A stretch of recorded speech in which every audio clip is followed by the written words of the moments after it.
As we end this month about the man of God, tapusin po natin yung ating pong mensahe pagdating sa salita ng ating Panginoon to encourage you, and I pray today na magkaroon tayo ng conviction with the help of the Holy Spirit. Naniniwala ako na ang bawat isa sa atin ay meron pong Holy Spirit. Do you have Holy Spirit in your heart today?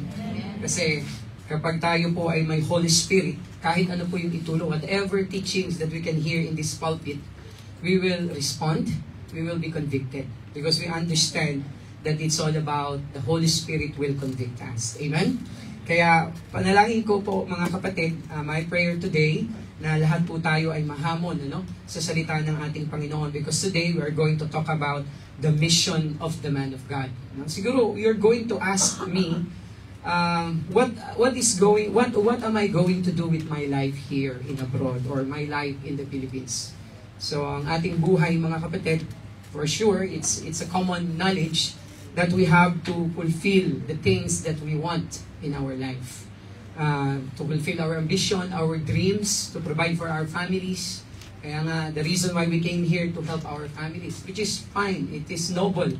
At alam natin na normal lamang, it's kind of normal to a man to achieve those things for the goodness of his family and for the goodness of his well-being. But when you accepted the Lord Jesus Christ and when you were born again, everything has changed.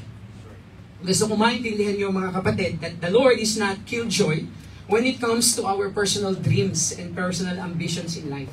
Nais ng Panginoon na maging masaya tayo. Amen?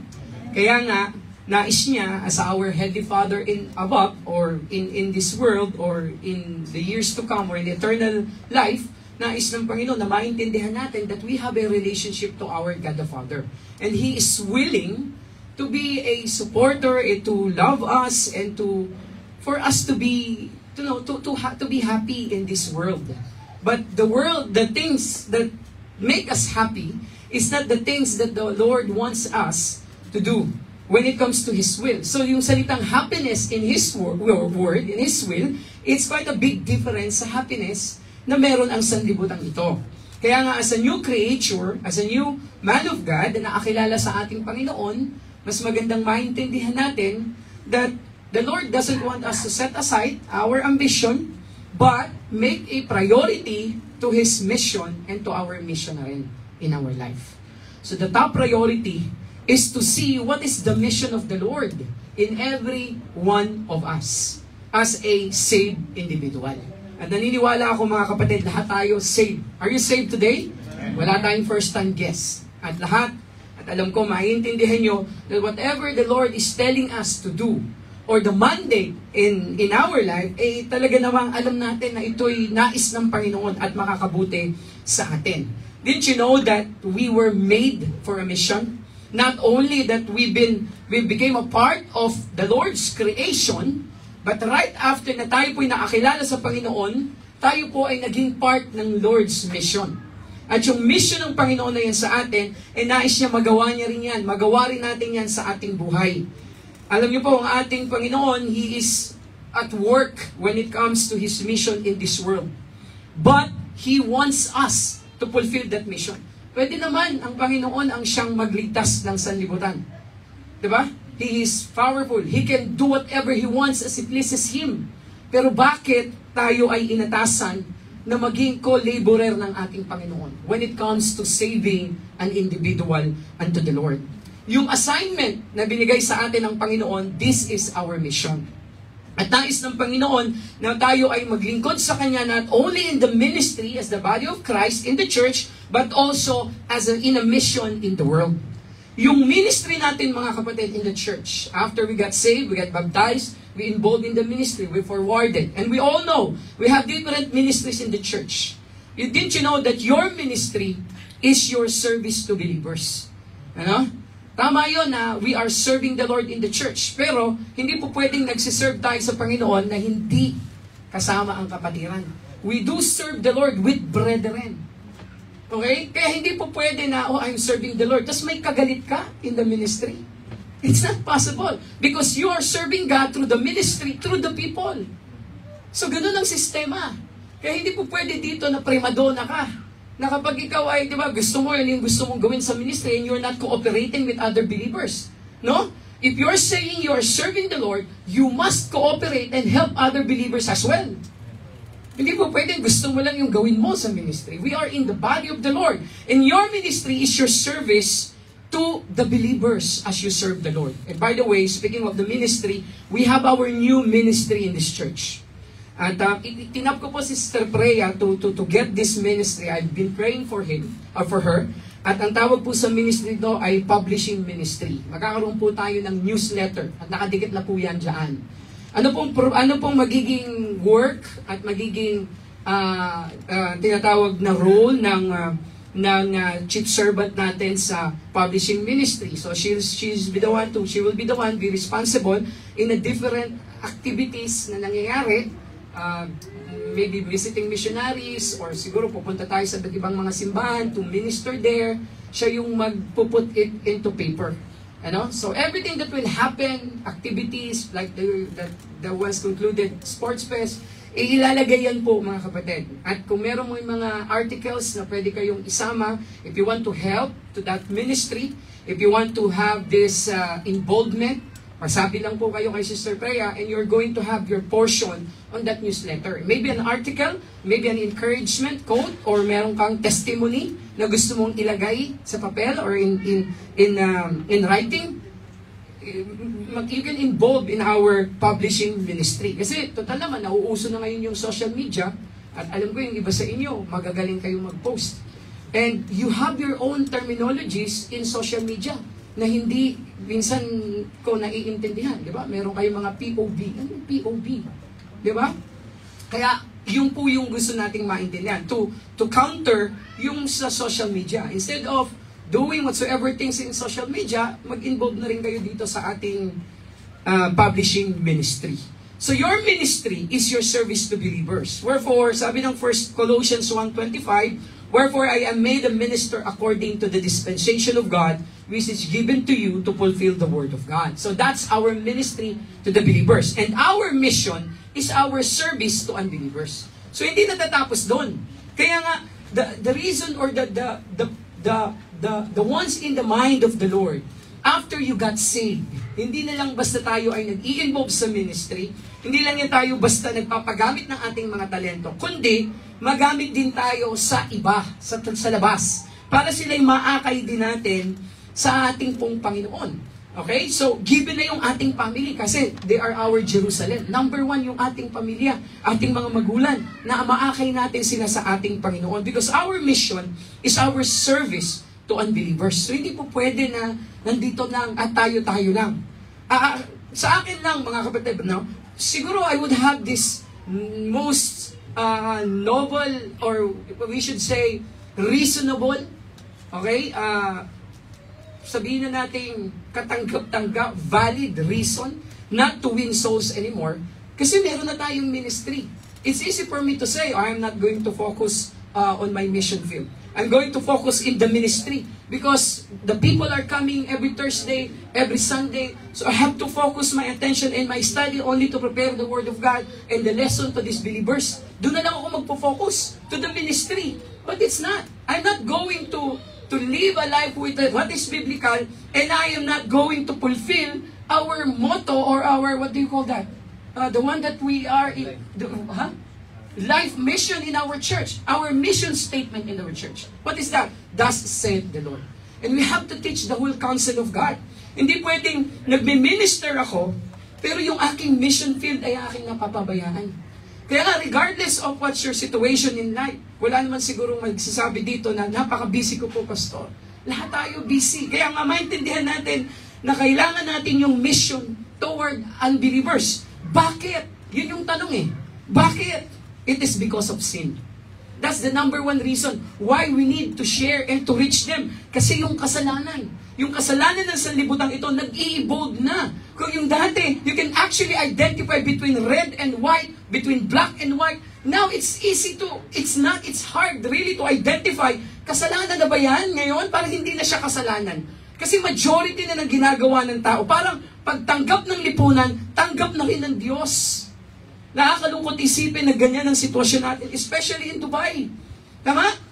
The relationship here in Dubai is so immoral that they neglect to be married. They are not considering the sanctity of marriage in their relationship. That's the truth. Dahil nga ginagawa na ng nakakarami, ay hindi na rin tayo magpapakasal. Let's enjoy the moment na lang. Yung in Dubai, dati nanguhuli yan ng mga hindi nagsasama. Ngayon, hindi na sila nanguhuli. Bakit pa tayo magpapakasal? Okay? Para nang sa ganoon, pag sawa na tayo sa isa't isa, we can still find the other partner. Yun yung sanlibutan, mga kapatid. And we are going to face this, the judgment of the Lord. We see the gender when it comes to gender identity. Kapag tayong mga magulang, if we are going to neglect our responsibility to our children, makukonfuse na sila. Makikita nila, pwede na pala ang tatay ko, babae, at ang nanay ko, babae din. Pwede pala ang tatay ko, lalaki, ang nanay ko, lalaki. Makukonfuse ang mga bata if we are not going to tell them, sin makes us the enemy of God. That's the reason why we are telling these neighbors and unbelievers surrounded us. Alam natin na ganyan ang sitwasyon natin. Psalm 5:5, the foolish shall not stand in thy sight. Thou hatest all workers of iniquity. Psalm 7:11, God judgeth the righteous, and God is angry with the wicked every day. Alam niyo po mga kapatid, when it comes to sin, sin is beautiful outside. Amen? Wala kang nakitang kasalanan na hindi maganda. It is so attractive, it is so tempting that the devil wants you to be in that kind of situation. He wants us to lure. He wants us to lure you. No, he wants us to be in that situation, in that miserable situation. Sin is beautiful outside. No, wala kang nakitang, di ba, gustong manligaw sa iyo na hindi gwapo, na hindi mabango, na hindi, walang kakayahang i-provide ang iyong pangangailangan. Lahat yan. Sin is beautiful outside. But when you pass that door of sin, it will make you miserable. You will never be the same again. Kapag ang kasalanan na yan sa iyong buhay, ay hindi mo na naiwanan yan, you will never be the same again. Your family will never be the same again. That's why we need to have a mission because of the greatness of the love of God. His love is greater than our entire sins combined. Kailangan natin ang salita ng Panginoon para ituro sa kanila. Alam niyo po mga kapatid, the Latin word for mission is sending. Although mission, it didn't mention in the Word of God, but ang ibig sabihin ng mission is sending. That's why being a Christian includes being sent into the world as the representative of the Lord Jesus Christ. John 20:21, then said Jesus to them again, peace be unto you, as my Father had sent me, even so sent I you. Let's look at the life of the Lord Jesus Christ. Meron po siyang dalawang stages sa kanyang buhay as we understand His mission. The Lord Jesus Christ was a very good illustration of His mission here on earth. At age 12, ang sabi niya sa Luke chapter 2:49, 12 years old siya dito ha. Ang sabi niya, how is it? And He said unto them, how is it that ye sought me? Wish ye not that I must be about my Father's business? During the time He was 12 years old, He was witnessing at the temple. He was telling the lawyers, the doctors about the Lord Jesus Christ, about His Father in heaven. So ganyan po ang training at ang panimula ng pagsusuluwili ng ating Panginoon. And after 21 years, the Lord Jesus Christ was dying, hanging on the cross, and He said, John 19:30, when Jesus therefore had received the vinegar, He said, it is finished. And He bowed His head and gave up the ghost. Yung two particular event na yan, mga kapatid, 12 and after 21 years, Jesus completed the mission the Father gave Him. Tinapos ng ating Panginoon. Anong ibig sabihin yan? The Lord Jesus, yung kanyang mission while He was here on earth, ended, but now is our mission to continue. Yun ang trabaho na iniwan niya sa atin. Although I am not going to say ended, kasi sabi niya, I'm not gonna leave you nor forsake you. Kasama pa rin natin sa misyon na itinilagay niya sa atin. So what is the mission? Mission is introducing people to God. So, hindi mo kailangang maging missionary. Okay? It doesn't matter even if you are not a missionary because mission is introducing people to God. Amen? Kasi nais ng Panginoon ay i-redeem, iligtas ang human beings from Satan and reconcile them to Himself. Ang nais ng Panginoon na pagbatiin ang mga kaaway niya through that sin at muling manumbalik at yung mga worshiper ni Satan ay manumbalik sa Kanya.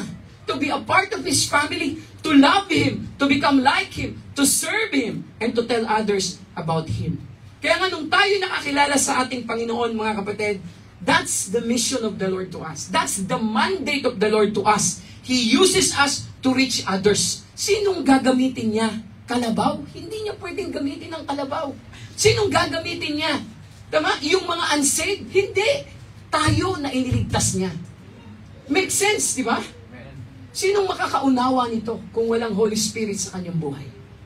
Hindi makakaunawa ang isang ordinaryong tao pagdating sa misyon na ito na ibinigay sa ating Panginoon. He saves us and then He sends us out. 2 Corinthians 5:10, now then we are ambassadors for Christ, as though God did beseech you by us. We pray in Christ's stead, be ye reconciled to God. Dahil ang mga tao sa ating paligid, hiwalay sa ating Panginoon, kaaway ng ating Panginoon, it's because of that sin.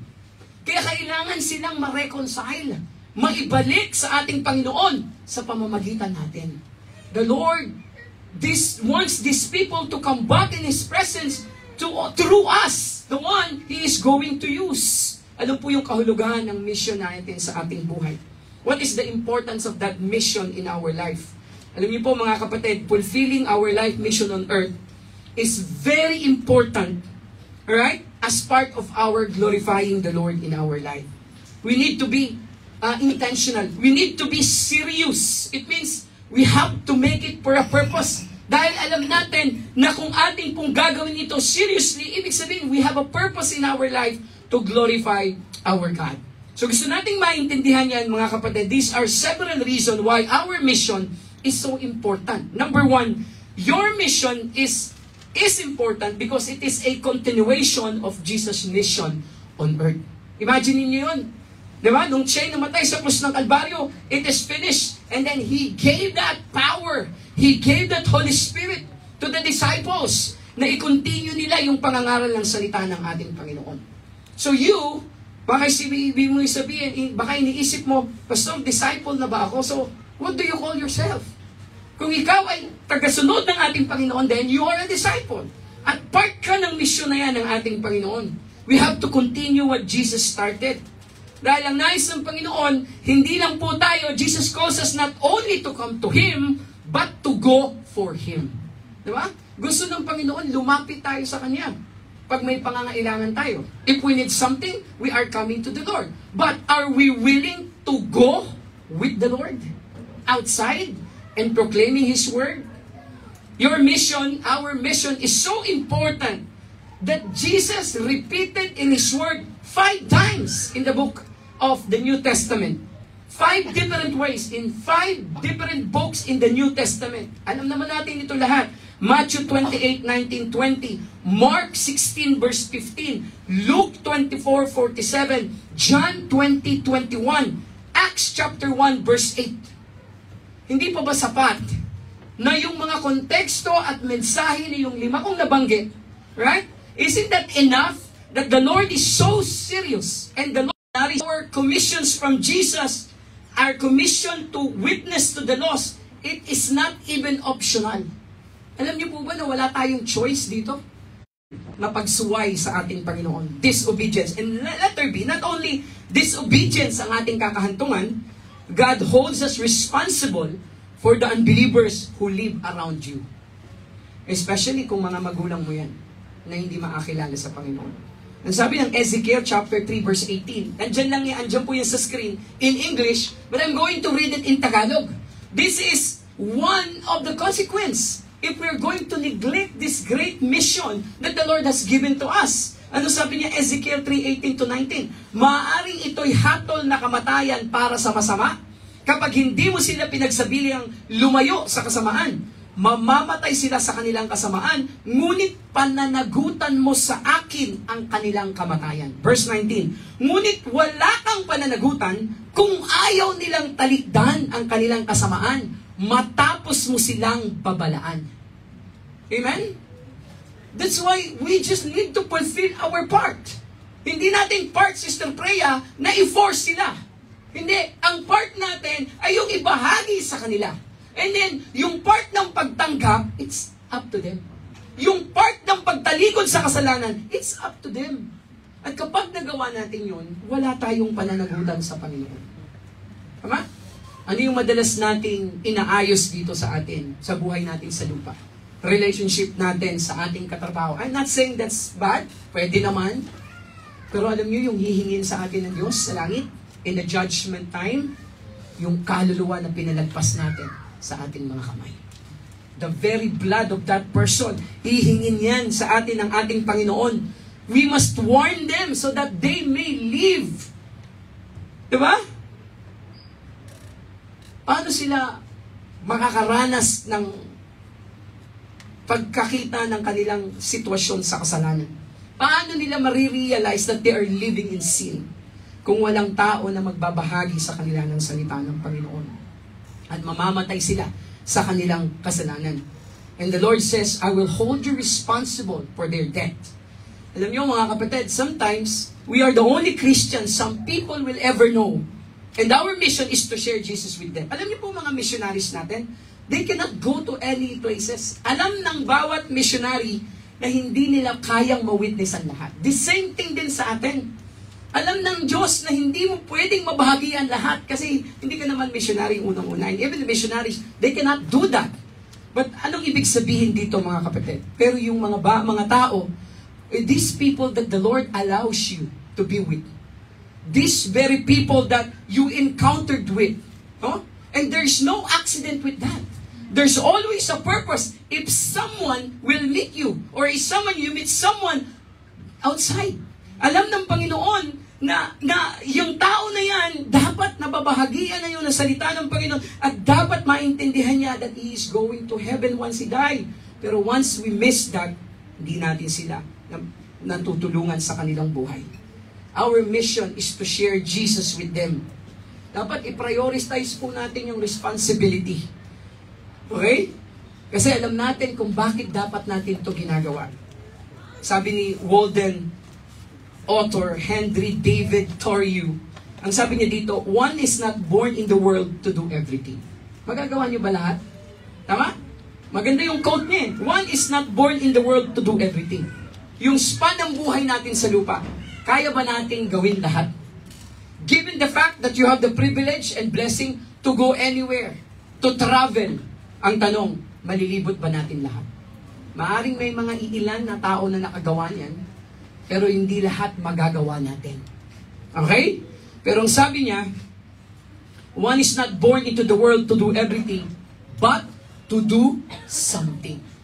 Hindi man natin magawa ang lahat sa mundong ito, pero ang nais ng Panginoon, yung magawa natin yung pinamakalang bagay, pinakamahalagang bagay na inaatas niya sa atin. Dapat priority ang pinag-uusapan. Kasi number one, not only mission is a continuation of Jesus' mission on earth. Number two, our mission is a wonderful privilege.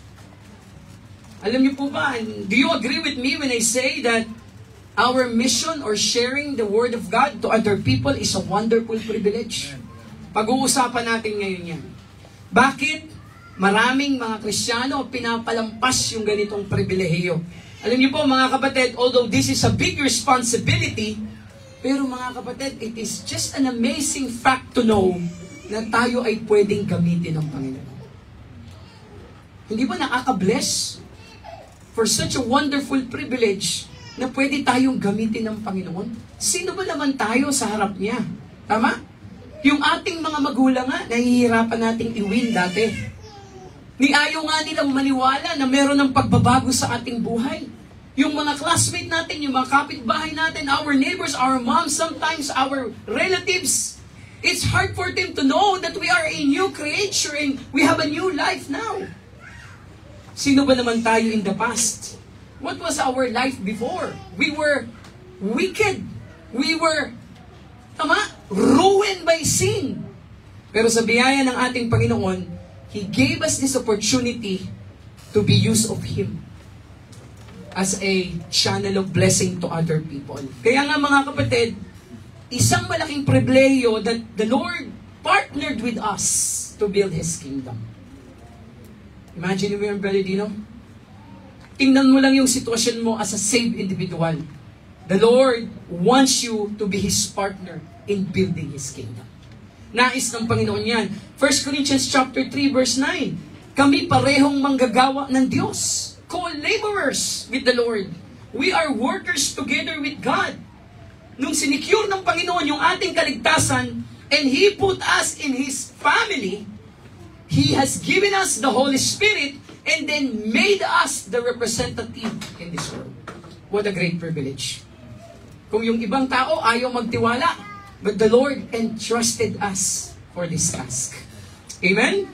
Kaya sabi ng 2 Corinthians 5:20, ako'y sinugo ni Kristo, Paul, parang ang Diyos na rin ang mamamanhik sa inyo sa pamamagitan ko. Sinong magsasabi ng mabuting balita sa pamilya punsalan kung walang mangangaral? Ama? Kung walang preacher na pupunta at magtuturo, kung walang isang Kristiyano na magtuturo sa kanila. Again, pwede naman ang Diyos gawin. Pero pinili niya tayo na maging representative. Imagine niyo yun. Na napakagandang pribilehiyo na makita mo that it's because of you. It's not about you per se. Dahil ang lahat naman sa Panginoon, sa biyaya niya, di ba? Pero yung ikaw ay kasangkapanin sa pagbabagong buhay ng tao, isang malaking pribilehiyo. Tama? Kaya nga, huwag niyong i-miss yung opportunity na maging bahagi kayo ng buhay na nabago sa ibang mga tao. Huwag niyong sayangin yung opportunity. Kasi binigyan niya tayo ng pagkakataon ng Panginoon. Imagine niyo yung sitwasyon, kung walang nagdala, walang nag-invite sa atin, walang nagdasal sa atin, walang nag-aruga sa atin, para lumakas sa ating pananampalataya, ni hindi mo sana makita ang blessing na yan, na may mga taong nabago ang buhay. It's a wonderful thing to know that someone has a life-changing experience because someone get to know the Lord Jesus Christ because of you. Ikaw yung nagdala. Ikaw yung nag-akay. Ikaw yung nagbahagi. Mga kapatid, point number 3. Telling others how they can have eternal life is the greatest thing you can do for them. It is the greatest thing you can do. That's the mission.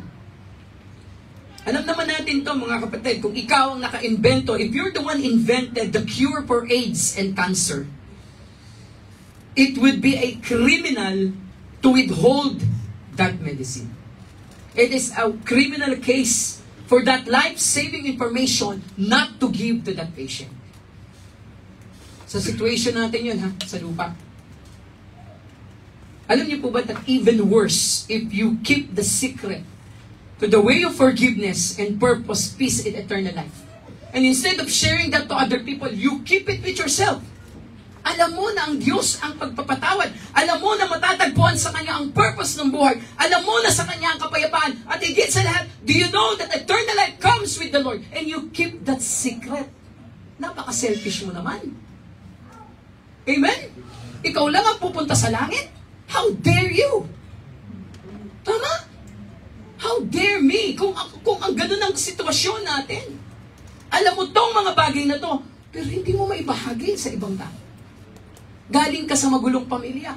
Nagkaroon ka ng pagbabago. You came from you came from a dysfunctional family.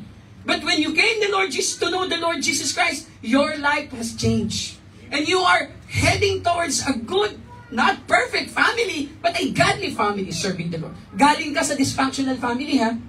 Paano naging maayos ang buhay mo? It's because of the Word of God. It's because someone invested to you, and you became a saved person. Tapos ngayon, hindi ka magbahagi.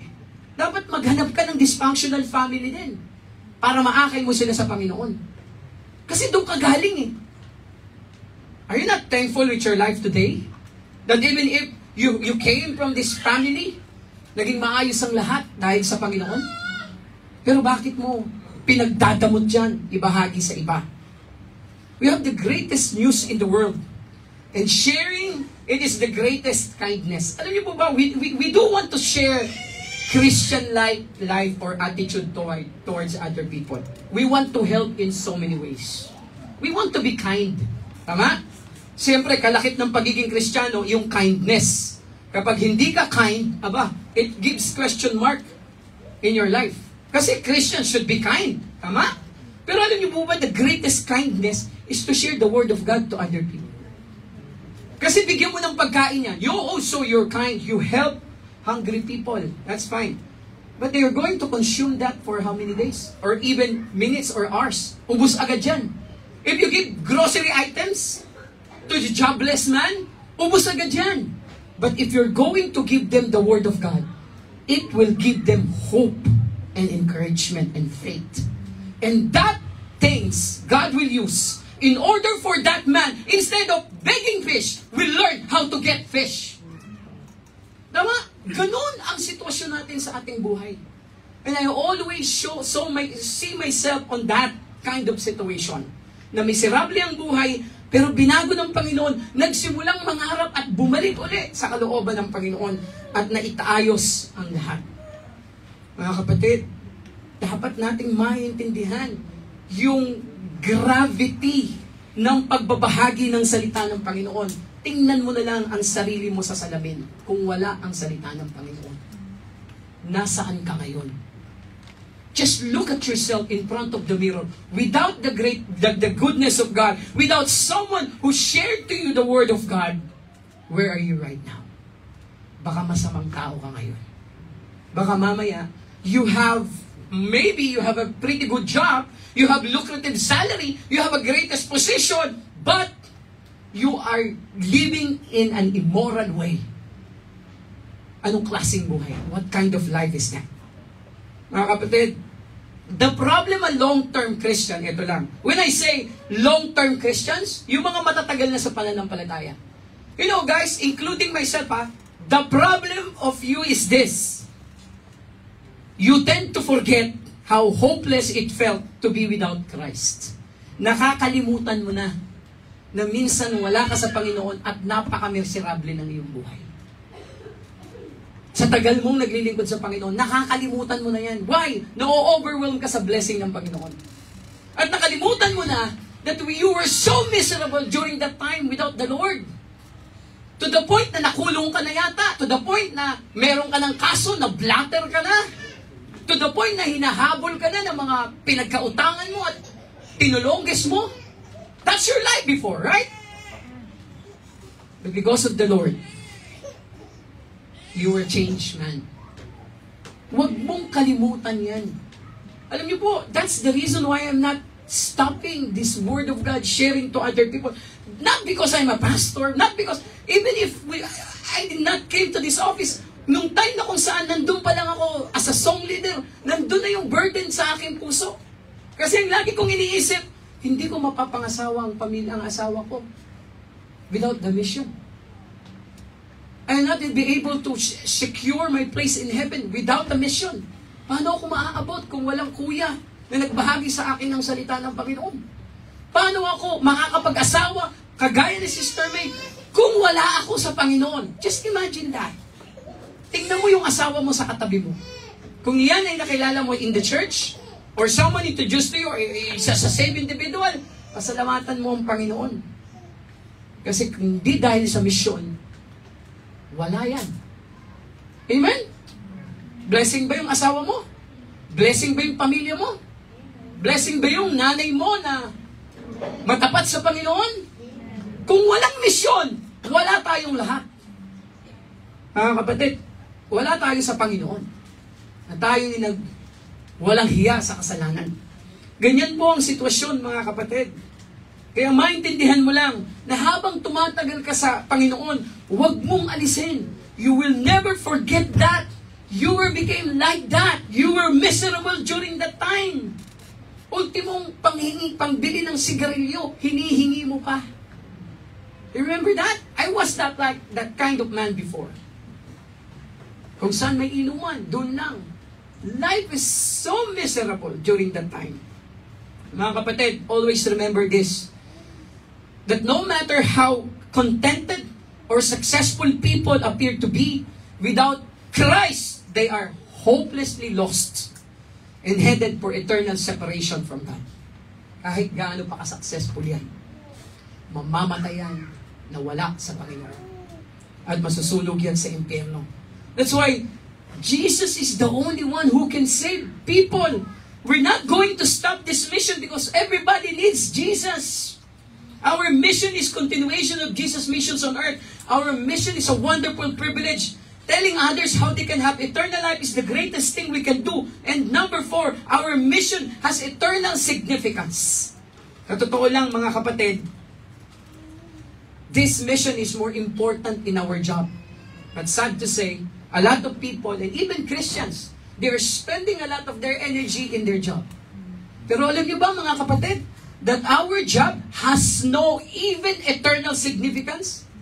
Yung effect ng trabaho natin, hanggang dito lang yan. At hindi lang yan, hanggang malakas ka lang. Can you force yourself to be employed even if you're 65 years old? No. Kahit gusto mo pang magtrabaho. Sir, please, I really want to have a visa. I really want to work. How old are you? 70. Please, get your wheelchair and take a rest. No? 65, maybe. That's the age that we can still stay here in UAE. Pero after that, it is no more. Gusto ko lang maintindihan nyo, mga kapatid, that the effect of your mission will last forever. But the effect of your job will not. Yung last na trabaho ko, 14 years, I was there on that company, in that school. At yung isa, 15 years siya. Nung nagkaroon ng recognition, Brother Ian, ang binigay, mug. Okay? Hindi naman siya believer. Normal, sumama ang loob. Kahit naman ako, believer, sasama din ang loob ko eh. Makarinig ka ng mga pamumura at pag they are, she is cursing the company. She's saying, sana pinera na lang.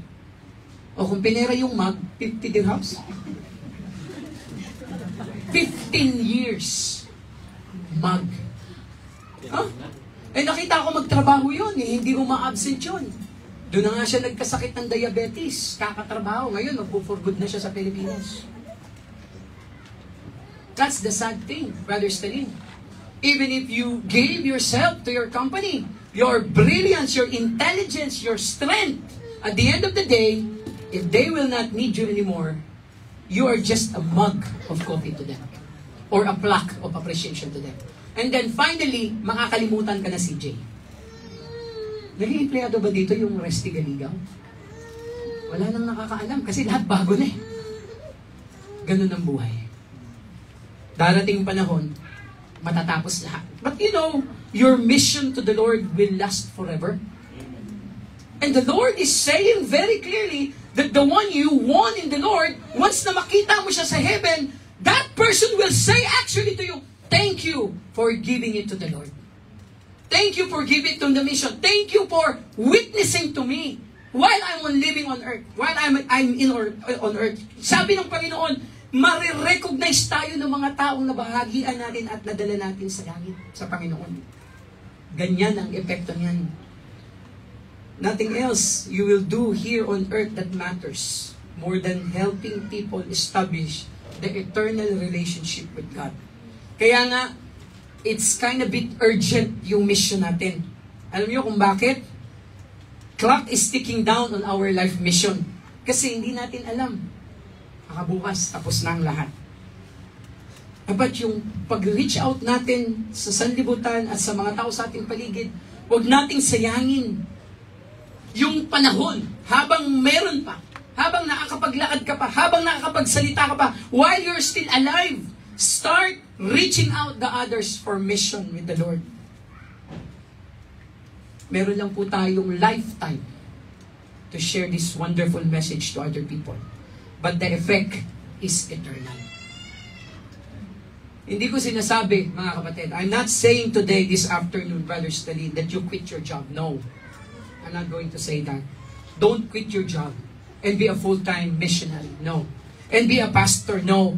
Because God wants you to share the good news wherever you are. In that particular place, in that particular company, you witness and witness to the Lord. Nung ako po'y nalipat sa bago ko pong trabaho.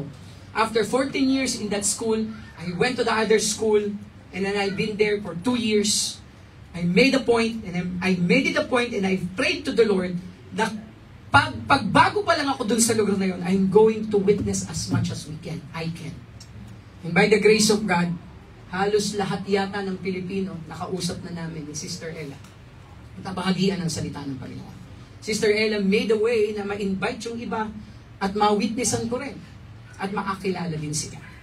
And even the Africans, I made this opportunity to share to them the Word of God. Eh, Pastor, ano ba nangyari? Wala naman sila sa church. Well, that's the problem of God. That's the part of the Lord. Yung ating ibahagi lamang ang salita ng Panginoon sa kanila. But bringing them in the church, it takes a lot of effort, it takes a lot of prayer, and that's the part of the Lord, to convict their hearts. Pero ang mahalaga, nakakilala sila sa ating Panginoon. And even Jesus didn't think anything about that thief hanging on the cross na magpamiyembro pa ng simbahan. Because the priority was to accept Him as a personal Savior. And I do believe kung na-extend lang, hindi niya naranasan yung maximum penalty or punishment ng Roman government na mabuhay pa. And I do believe na magpapamember ng church. At siya ay magbabahagi ng mission ng salita ng Panginoon. Pero yung kanyang buhay ay panandalian lamang. But He made it sure that He is going to accept the Lord Jesus Christ in His life. So as a student, as a mother, as a teacher maybe, a salesman, a manager, an engineer, an architect, whatever you do, you should continually look for people God places in your path with whom you can share the gospel. Pastor, parang paulit-ulit na yung message. Mga kapatid, kailangan ko itong paulit-ulit kasi hindi naman natin ito ginagawa. Sa totoo lang, ang daming message dito na paulit-ulit mong narinig. Alam niyo kung bakit? Kasi yung mga paulit-ulit na pinaparinig ng Panginoon sa atin, yun yung kailangan dapat nating ginagawa. Personally. Hindi na maaalis ng turo ng salita ng Panginoon is to teach other people about the Lord Jesus Christ. Hindi na maaalis yan. That's been part and the first priority of the church. Kaya mga kapatid, as much as we can do in teaching you, laging may bahagi ang mission ng Panginoon sa ating buhay. The question is this, how serious are you when it comes to your mission in life? Pag ikaw ay nasa daily routine, the Lord knows that and you know that. Kung anong oras ka iinom ng kape, anong oras ka magsha-shower, by the time, Brother Jace, dapat nasa biyahe ka na. Pero, do you have a plan and purpose for everything you do? Diba? Do you know where you're going and why you're doing what you're doing? Alam ko, Pastor, nagtatrabaho ako para sa pamilya ko. Yun lang? Wala na bang iba? Amen? Wala na bang mas exciting sa harap ng Panginoon? Alam nga namang magnakaw ako, Pastor. Exciting sa iba yun. Hindi. I'm not talking about that. I'm talking about the things that the Lord wants you to do. So yung ordinary routine mo, if you're going to serious about your mission, you can put that in your schedule. While waiting on the bus. Ang dami nating gospel tracks dyan. Ako minsan nahihiya na ako kay Gab sa kamudbud ng gospel tracks. Basta kung alam niya Pilipino lang. Okay? And I thank the Lord for him. Kung siya'y magiging soul winner, so be it. Responsibility niya. Proud ako. Pero not so excited kasi dapat lang. Nagawin niya yun. Kaya mga kapatid, isang gospel track lang that makes the difference. Kailangan ko pa bang balik-balikan yung story ni Brother Joseph? Na nabahagian ng salita ng Panginoon sa consulate ni Sister Rad. Na during that time pala, namatay yung kanyang asawa at inaayos niya yung pagpapa-repatriate. Ang ba tawag doon? Kailangan ko bang paulit-ulitin yung testimony na yan na dahil lang sa isang gospel track, merong Brother Joseph na nakasama tayo. At bumabalik-balik pag walang pasok sa trabaho. Just imagine that. Or baka naman ang buhay natin, we're just simply drifting down the stream of life. Pastor, pagod talaga ang hirap ng trabaho. The Lord knows if you are giving your best.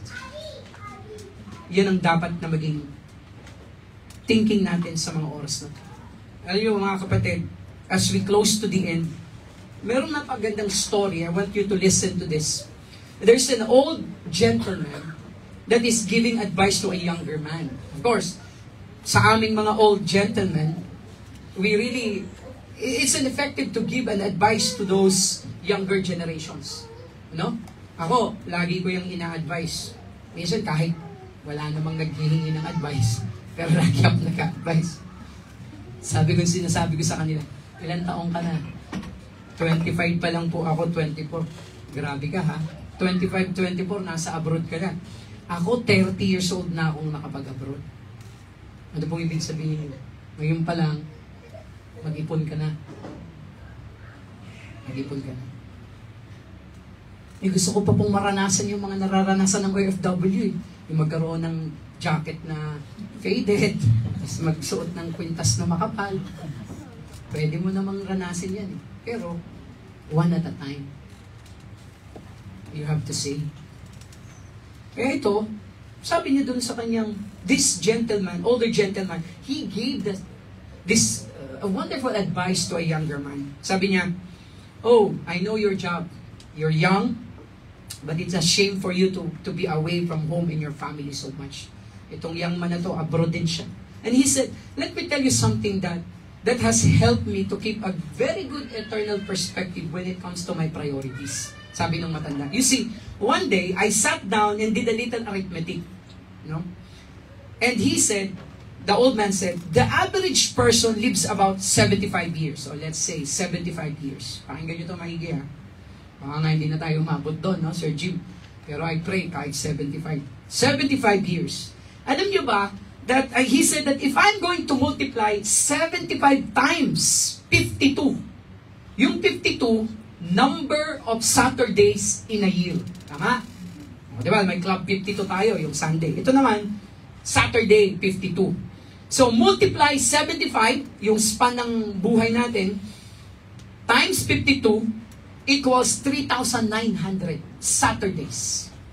Which is the number of Saturdays that the average person has in his lifetime.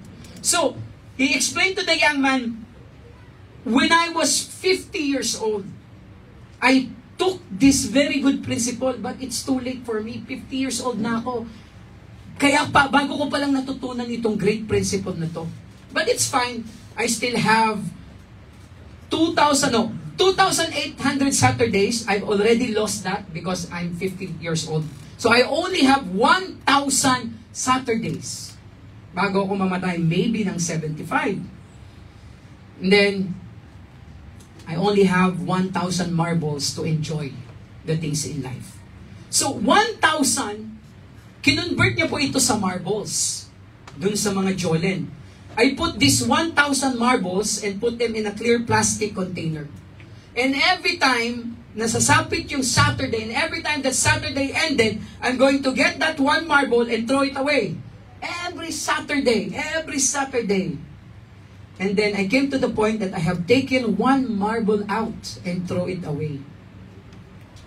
And then as I found, and I see that, watching that marbles diminish, I focus more on the really important things in life.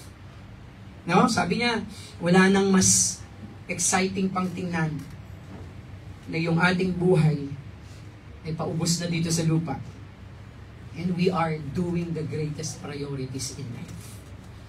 And then the old man says, let me tell you one last thought before I sign off and take my lovely wife out to breakfast. This morning, I took the very last marble out of the container. I figure if I make it until next Saturday, pero 75 na siya no, and I have been given little extra time. So the principle to the young man is this: we cannot choose whether we will get any more time, but we can choose what we do with it. Hindi natin alam kung hanggang kailan pa, pero we can always choose what we do with it in that remaining life that we have. I remember one brother in the Lord, I asked him, Brad, why are you coming every Saturday here to clean the congregation or to clean the church? We can do it naman as a family. Maliit pa lang naman tayo. So we can handle it kasi malayo ka pa minsan. Alam niyo po, sagot niya sa akin. And I thank the Lord for that answer coming from him, from his mouth. He said to me, my life on earth here, Pastor, is short. And I don't have this chance to serve more in my lifetime to the Lord. Wala na daw siyang, sabi niya, saglit na lang po tayong mabubuhay, wala nang panahon, kaya ibigay na natin sa Panginoon. Hindi ba maganda? That He knows His priority. That He knows that what's important in the Lord. Ano? So yung mga marbles, alam mo yung gusto ko itong subukan eh. Ano? Kasi malapit na rin ako sa ganun. Gusto ko siyang subukan. That's why, kasi magandang reminder sa atin to, yung marbles na tinatapon mo, Brother Dino, iilang Sabado na lang ang ibibigay sa'yo ng Panginoon. Kung 75 iilang Sabado na lang yan. That's why we have to make the best out of it. To fulfill our priorities in life. Now, if we're going to serious about that, our priorities should be the priorities of the Lord in our life. Kaya, tuloy lang natin mga kapatid, our mission is a continuation of Jesus' missions on earth. Our mission is a wonderful privilege. Telling others, our mission to tell others have eternal life. Eternal life is the greatest thing we can do for them. And our mission has eternal significance. And then lastly, our mission gives your life meaning. Ito po yung pagkakahulugan ng ating buhay. William James said, the best use of life is to spend it for something that outlasts it. No? Ano ba yung buhay natin dito sa lupa na kayang i-outlast ang lahat? Wala. Maliban sa gawain ng Panginoon. Maliban sa relasyon natin sa Panginoon. The truth is, only the kingdom of God is going to last up to eternity. Lahat ng effort, lahat ng best, lahat ng karangyaan, lahat ng comfort, lahat ng whatever things in life, eventually, it will vanish. Kaya nga dapat, merong purpose-driven life tayo sa ating buhay. Dapat yung ating buhay na natitira na lamang, laging mapuno ng buhay that committed to worship, to fellowship, to spiritual growth, ministry, and fulfilling our mission on earth. Dahil in lahat ng ito, the result of these activities in our day-to-day living, it will last forever. Di ba maganda na may taong lalapit sa iyo, magpapasalamat dahil sa naging bahagi ka ng kanyang spiritual life. At minsan, ikaw pa yung naging dahilan kung bakit nabuo yung kanyang pamilya. Kung ba't natuto siyang magpatawad. Tama? Yung lalapit sa iyo para magpasalamat. Thank you ha, pinasok mo ko sa trabaho. Thank you ha, pinautang mo ko. Hanggang ngayon nga, hindi ko pa nababayaran. Tama? Itong mga to, panglupa lang lahat siya. Pero yung mga tao na may lalapit sa iyo, na yung mga bagay na kanyang ipagpapasalamat, it is more on eternity. A napakalaking accomplishment. Na kahit hindi ka pa umuwi sa langit, na parang mapifeel mo na, Rhea, na sasabihin sa'yo ng Panginoon, job well done. May nabago ang buhay through you. Job well done. Ginamit kita para sa taong ito. Amen? Job well done. Dahil mas inuna mo yung kalooban ko kaysa sa kagustuhan mong magpayaman. Mga kapatid, what is your thinking when it comes to your life mission? If you fail to fulfill your God-given mission on earth, you will have wasted the life God gave you. Sa totoo lang, sayang ang buhay ng isang Kristiyano kung hindi naman siya gagamitin ng Panginoon. Nakakalungkot lang na may mga Kristiyanong gano'n. Ipapadala na lang sa luho ng buhay, sa rangiya ng sweldo ng abroad, pero yung totoong buhay na nais ng Panginoon sa kanya, nasayang lamang at naipagpalit lang. Alam niyo kasi si Satan, he is not going to stop to lure us and to tempt us para lang hindi tayo maging bahagi ng mission na to. That's why Paul said, Acts 20:24, my life is worth nothing unless I use it for doing the work assigned me by the Lord Jesus, the work of telling others the good news about God's wonderful kindness and love. Mga kapatid, yung director ng GE, alam niyo naman yung GE, di ba? General Electric. Napakatagal ng refrigerator namin yan. GE. Alam niyo po ba, ang sabi niya, some men have thousands of reasons why they cannot do what they want to. When all they need is one reason why they can. Ang dami nating dahilan para hindi gawin ito. Pero kailangan lang natin ng isa para magawa. Tama? Bukas lang natin yung ating bibig at ibahagi ang salita ng Panginoon. That's it. Hindi mo na kailangan mataas ang sweldo mo. Hindi na kailangan wala kang sabihin, marami kang ipon. Hindi kailangan kung ano yung posisyon mo sa trabaho. Kailangan mo lang magsalita. At kung hindi mo kayang magsalita, sign language siguro. Sa mga nangangailangan, sa mga deaf and mute. Pero mga kapatid, you can speak. You can communicate. Use that for God's glory. Alam nyo, ito yung isang reason ng mga missionaries, kagaya ni Pastor Torex Vang, kagaya ni missionary Ricky Quaterno. Ito yung mga one reason kung bakit kaya nilang gawin yan in their life. Pero sa ating buhay, hindi naman tayo pupunta sa ibang mga lugar to proclaim the Word of God, but we still need one reason para ito'y bahagi sa ibang mga tao. Maaaring isa ka lang sa mga bibihirang tao na mamit ng tao na yan sa planetang ito. Kung sasayangin mo pa yung pagkakataon na yan, paano na lang? Ano po? If just one person will be in heaven because of you, your life will have made a difference for eternity. Isang kaluluwa lang yan. Na nakakalungkot, may mga Kristiyano na in the past na nagbabahagi ng salita ng Panginoon na tumigil. Ano? Tumigil. Sayang. Alam niyo po ba mga kapatid, kung ito yung ginagamit ng Panginoon, yung personal mission mo sa buhay para pagpalain ka ng Panginoon, bakit mo titigilan? At yung pangako niya that I will never leave you nor forsake you, that ye seek ye first the kingdom of God and His righteousness, and all these things shall be added unto you. Yan ay yung biyaya ng Panginoon every time you proclaim the word to other people.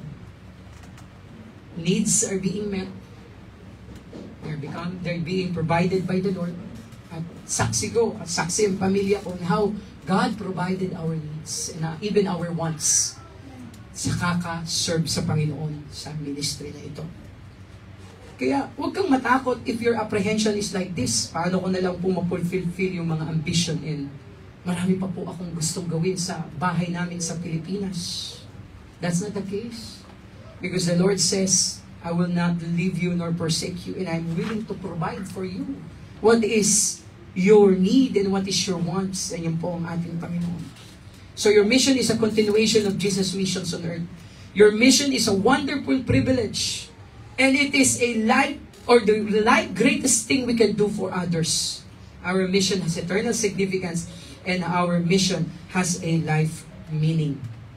Mga kapatid, this is also the conclusion, or this is also the completion of the timetable of the Lord as part of our commission. Tama? Alam niyo po ba, nung time na meron ng mga disciples, nagtatanong sila sa ating Panginoon. Or maaaring ikaw, nagtanong ka na, kailan ba darating ang ating Panginoon? Tama? Meron ako nakita sa news. 2023 yata. Merong isang pamilya na nagtago. There was one family in the Philippines, somewhere in province. They want to hide underground. Ano? They need to dig underground sa kanila pong lupa para magtago. Because they had this belief na magkakaroon daw ng 3 days darkness during that time. Siguro meron silang inaniban na kulto. Because they saying that the second coming is near. So they have to hide. Kasi 3 days darkness daw darating na ang ating Panginoon. But again, kagaya ng mga nasimulan at mga, di ba? Mga paniniwala before that about the Lord Jesus Christ coming, it didn't happen. Because you know the truth is, no one knows. Dahil ito po yung argument during the time ng Acts chapter 1 verse 6. During the time na sila po ay magkakasama, these people or the disciples are actually asking the Lord, di ba? Just before Jesus ascending to heaven, the disciples ask Him the same question. At yung kanya pong response sa mga disciples, instead of telling the prophecy, He told them the mission. Ano? Ang sabi ng Panginoon, it is not for you to know the times. The date of the Father has set by His own authority. Hindi nyo na kailangan alamin kung kailan ulit darating ang ating Panginoon. But you will receive power when the Holy Spirit comes on you, and you will be my witnesses in Jerusalem and in all Judea and Samaria and to the ends of the earth. So when the disciples wanted to talk about prophecy, Jesus quickly switched the conversation to mission and evangelism. So anong nakikita natin dito? Mas mahalaga yun. Hindi na natin kailangan pang alamin ang pagdating ng Panginoon kasi that's His will for our life. That's His timetable. Kaya ang sabi ng Panginoon, we must focus on that business that I entrusted unto you, and that sharing the Word of God to others. What is your business is your mission that I have given unto you. Focus on that. Sabi ng Panginoon, yung speculation ng pagbabalik ko, this is a waste of time. Ano po? Because no one knows about the day of hour. Not even the angels in heaven, but only the Father. Ano po? Kaya sabi niyo po mga kapatid, hindi natin na kailangan pang isipin ang pagdating ng ating Panginoon. Because alam niyo po ba that the mission is just fulfillment of the prophecy? Sabi ng Bible that the good news about God's kingdom will be preached in all the world to every nation, then the end will come.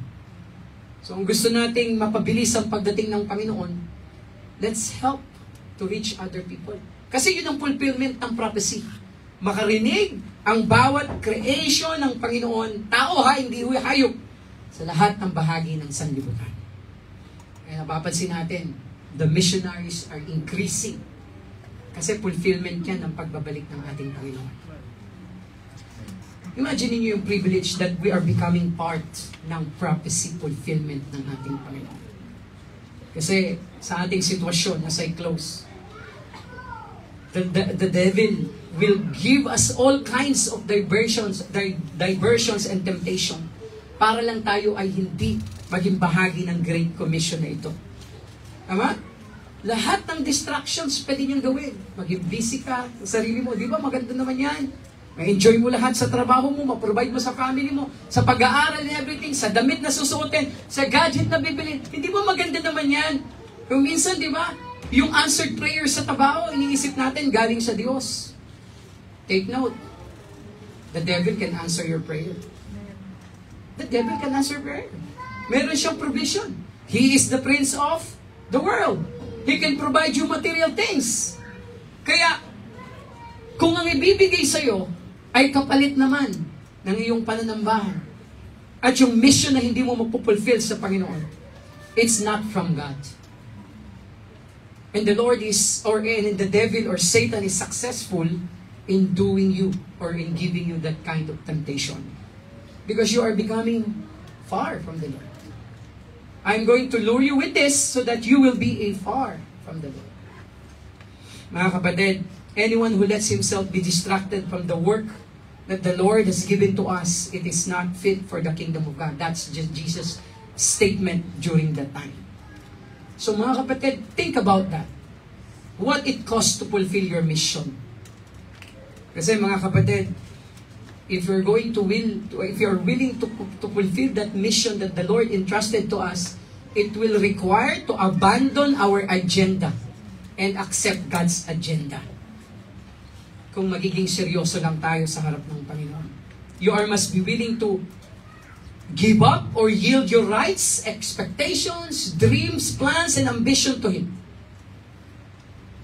Kaya nga, di ba, pag nagpipray tayo, let's stop praying such selfish prayers. Instead of saying, God, bless what I want to do, dapat ang prayer mo, God, help me to do the things that you will bless. Kung minsan, di ba, nagpipray tayo, Lord, i-bless mo naman yung ginagawa ko kahit wala sa kalooban ng Panginoon. You think that the Lord will bless that? No. The Lord will only bless and answer if He will be glorified in that prayer request. Tandaan niya. Kung maluluwalhati ang Panginoon, sasagutin ng Panginoon yan. That's why ang prayer, God help me to the things that you will bless. And God bless my life so I can be a blessing to other people. Hindi masama na mag-achieve. Hindi masama na magkaroon ka ng investment. Hindi masama that you can have your salary good. But as long as you can be a blessing to other people in sharing the Word of God, if you will commit to fulfill your mission in life, no matter what it costs, you will experience the blessing of God in ways that few people ever experienced. Sa totoo lang, when it comes to blessing of the Lord, it's not always material things. It is more on spiritual things. Kaya mga kapatid, as I close, I just want to ask the Lord and I want to pray for you to commit today about the real mission here in life. Again, don't get me wrong, hindi naman killjoy ang ating Panginoon. He doesn't want you to abandon your dreams. He doesn't want you to leave your ambition. He just wants you to fulfill His mission before your ambition. Yan ang nais ng Panginoon sa atin. Mga kapatid, I challenge you, I invite you to consider, to focus for your life because nothing will make a greater difference for eternity. Kung gusto mo magpayaman, this message is not for you. No? But I do believe, if you're really a Christian, being rich is not your priority anymore. Ngayon, kung gagawin kang rich ng Panginoon, so be it. Pero ang priority ng isang true believer is to enhance and to propagate and to fulfill His mission in his life. Kaya, Brother Randy, ang prayer ko sa iyo, huwag mabago yung sinabi mo sa akin before. Na kaya mo pinagpipray ang business mo for you to be a blessing to other people. For you to be a witness and to share the Word of God to other people. Huwag mong sirain yan. Dahil yan yung pinaka-greatest thing that you could ever do. Pwede ka naman maging successful sa business mo, but you will neglect your responsibility to your Master and the Lord Jesus Christ. At the end of that, walang fulfillment doon. Pero mo, ang dami mong pera, ikaw lang. Wala man lang sumasaya at wala man lang nagiging blessing. Pamilya mo lang. Pero yung mga tao, nakikita mo sa paligid, sila'y mapapahamak pag sila'y namatay. Wala ka man lang desire para doon. Alam niyo, kung gusto, pwede lang baguhin yung sinabi na, what shall it profit a man if he will gain a whole world, but loses his own soul? Kung pwede ko lang i-paraphrase yan, no? What shall a profit for a Christian if he gain the whole world, but he loses his reward in heaven? Kaya lang walang ganun sa Bible eh. Merong mga pares na context, pero walang talagang ganun. Pang-unbeliever kasi talaga yun. So mga kapatid, ano yung ating nanasain sa ating buhay? Hindi naman nating magawa ito at the end of our life, the Lord will say to us, mission accomplished. Mission accomplished. Ano po yung takot sa ating puso in fulfilling the mission God made you to accomplish? Ano yung nag-hold sa'yo para hindi mo ibahagi ang salita ng Panginoon sa ibang mga tao? Ang tagal mo na sa Panginoon. Hanggang ngayon, hindi mo pa rin ito nagagawa. No? Ang dami mo ng kaibigan sa church. Pero ni isa wala kang nadala sa church. Yung kaibigan mo sa church, may nagdala ng iba dyan. Amen? Ang nire-reap mo ngayon, yung pagtatanim ng ibang kapatiran. Di ba magandang ikaw naman yung mag-invest sa kaluluwa para mag-enjoy naman yung kapatiran sa fellowship na meron tayo. Amen? So wag ka lang makontento doon sa circle of friends mo in the church. No? Na kailanman ay wala ka namang naging bahagi talaga para sila mapunta sa church. Dapat i-achieve mo, magdala ka galing sa'yo sa biyaya ng Panginoon na maaalagaan mo, na mai-train mo. No? Nagbubunyi tayo kay Brother Mike. Magte-testimony ka ba ngayon, Brad? Hindi pa. Hindi pa, no? Pero schedule ka yata ngayon. Forgetful na talaga si Pastor S. Naka-schedule ka ngayon eh. Ninitian lang ako. Sunday ha? Sunday, yan. Nag-enjoy tayo kay Sir Randy, kay Brother Mike. Dahil merong isang Sister Jen na nag-imbita. No? Nag-enjoy tayo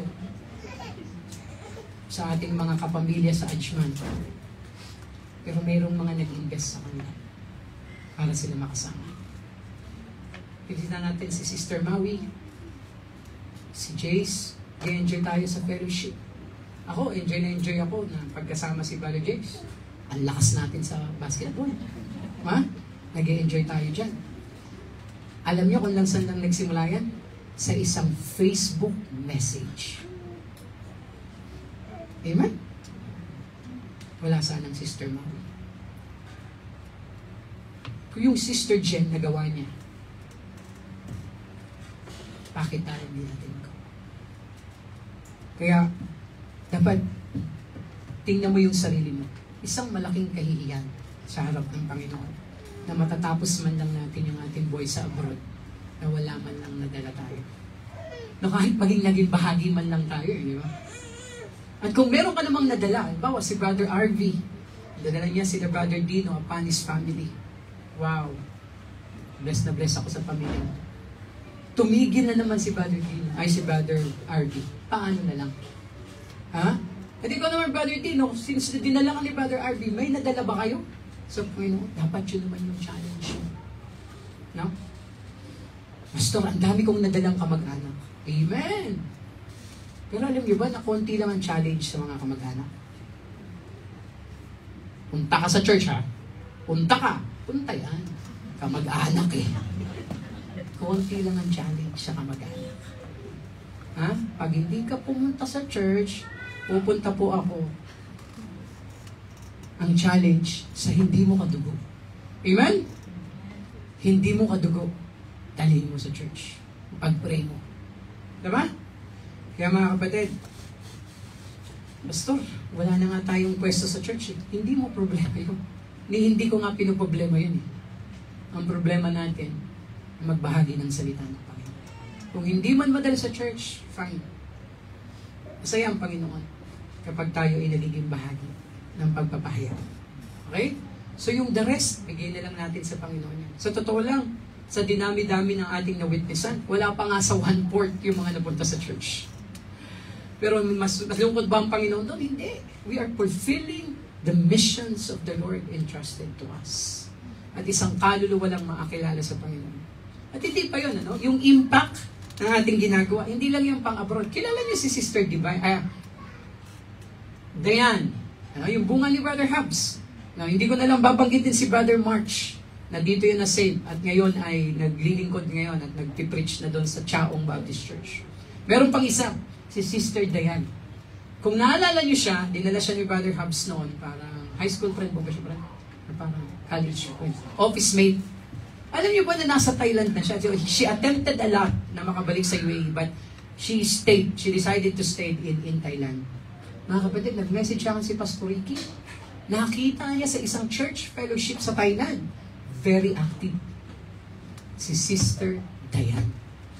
Imagine niyo yung naitanim ng salita ng Panginoon. Saan siya nakakilala? Dito, di ba Brad? Saan siya nag-grow? Dito sa Shield of Faith. Pero yung ginagamit sa Thailand. Meron na siyang ministry. Yoga ministry ba? Yoga. Ha? Indonesia na siya. Nag-exit. DBBS. Ano? Nagtuturo sa mga bata. Pero ano rin kasi yun? Health conscious din kasi yun. Nagtuturo sa mga bata. DBBS. Sa Thailand. So mga kapatid, I hope and pray na na-encourage kayo. At again, the end of the day, sabi ko nga, yung impact ng ating trabaho sa lupa, hindi naman magtatagal. Pero yung impact ng ating ginagawa sa mga kaluluwa, it will last for up to eternity. At isang kasiyahan, ako, masayang-masaya ako noon nung binalita si Pastor Ricky. Kasi kahit paano, naging bahagi din ako na maturuan siya. Kasi ako yung nagpipreach eh. Tama? At kung sino man yung nag-disciple sa kanya, mas maganda yung naging bahagi. So mga kapatid, let's commit unto the Lord today. At dun sa mga bago natin, kayo, Sister Mayan, active kayo sa Pilipinas, sa Urdaneta, sa Pangasinan. Ganun yung maging commitment natin. No? Na maging bahagi din kayo. And then, kung hindi nyo pa kaya mag-share sa salita ng Panginoon, just tell us. Kung may mga opportunity, flatmates na pwedeng i-Bible study, just tell us. Kahit ano, pag may kaluluwa, yan ang priority natin. Even my priority compared to my family. No? Mas priority ang kaluluwa kaysa sa lakad namin pamilya. Okay? So let's all stand up please and let's have a moment of prayer. Panginoon, salamat po.